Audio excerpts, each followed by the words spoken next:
Assalamualaikum warahmatullahi wabarakatuh. Kami daripada Kumpulan Bima Sakti Lestari ingin membuat video perbincangan tentang kempen pengurangan pembaziran makanan pada bulan Ramadan.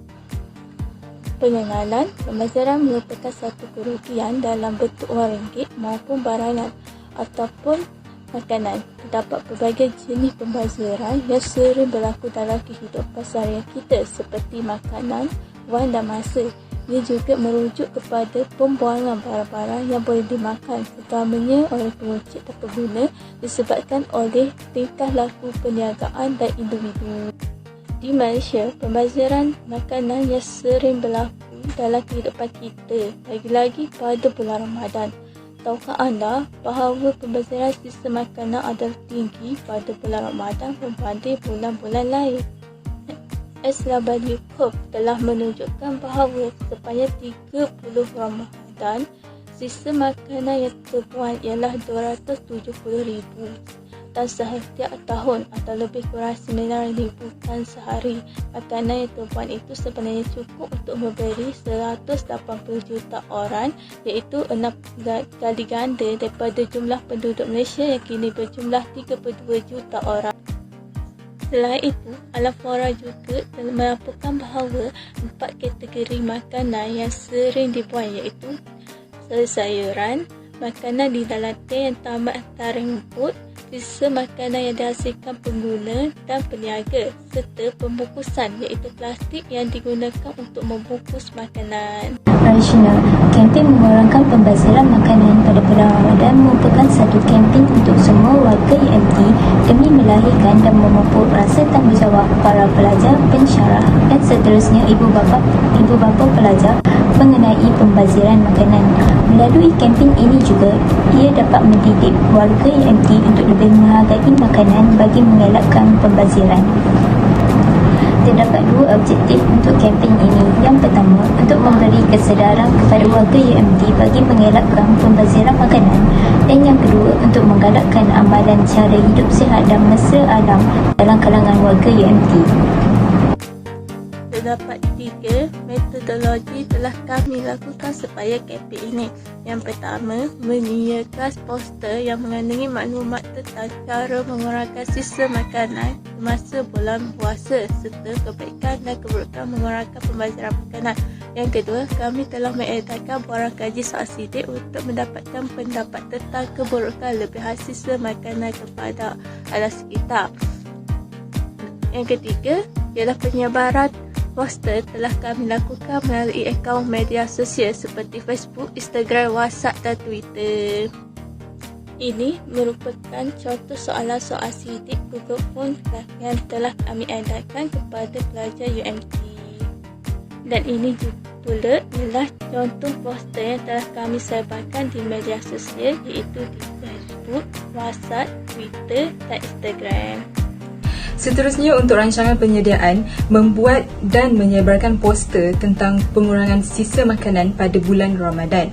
Kempen ini dilakukan di Universiti Malaysia Terengganu dan melibatkan semua pelajar Universiti Malaysia Terengganu. Kempen ini dilakukan pada bulan Ramadan. Tujuan kempen ini dilakukan adalah untuk menyeru semua pelajar supaya membeli makanan dalam kuantiti yang berpatutan bagi mengelakkan pembaziran yang akan menyumbang kepada sisa makanan yang berlebihan. Pelan dan pelaksanaan. Pada minggu pertama hingga minggu ketiga, kami telah mengenal pasti dan memilih projek. Projek yang kami pilih ialah kempen pengurangan pembaziran makanan pada bulan puasa. Kami juga telah menetapkan objektif untuk projek ini semasa minggu tersebut. Untuk minggu keempat dan hingga minggu ketujuh, kami telah berbincang bagaimana dan mencari idea. Berbincang untuk mencari idea macam mana untuk menyelesaikan projek ini dengan jayanya. Kami juga telah menyiapkan proposal untuk dibentangkan pada minggu ketujuh. Selepas itu, pada minggu ke-8 hingga minggu ke-9 ialah kami telah melaksanakan kempen tersebut. Kempen tersebut alhamdulillah telah dijayakan dan disambut dengan baik. Ahli kumpulan juga telah memberi kerjasama yang sangat baik semasa melakukan kempen tersebut. Selepas itu, pada minggu-minggu yang berikutnya, kami telah mengumpulkan data untuk dan maklum balas untuk menyediakan video pembentangan untuk dibentang pada hari ini. Setelah melaksanakan kempen mengurangkan pembaziran di bulan Ramadan, beberapa hasil telah dikenal pasti. Yang pertama, masyarakat dapat membezakan antara keperluan dengan kehendak.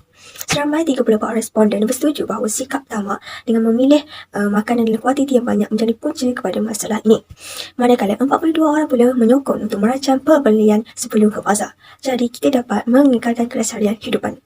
Yang kedua, pengusaha restoran dan hotel dapat mengkaji semula kaedah terbaik untuk mengurangkan pembaziran makanan, terutamanya dalam penyediaan buffet Ramadan. Sebagai contohnya, mereka boleh mengenakan denda kepada pelanggan yang tidak menghabiskan makanan atau menggunakan konsep taupau lebihan makanan. Selain itu, mereka juga boleh memberikan sedekah lebihan makanan itu kepada golongan yang memerlukan seperti keladangan. Dan perkara ini juga disokong oleh 41 orang responden. Ketika masyarakat mula mempraktikkan amalan menyelarikan menu harian, 23 orang responden berpendapat bahawa dengan tidak merancang saiz hidangan sebelum memasak menyumbang kepada isu ini.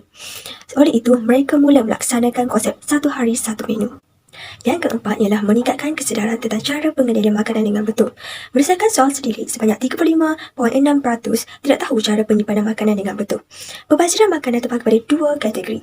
Yang pertama, makanan yang rosak, dan yang kedua, makanan yang belum disentuh.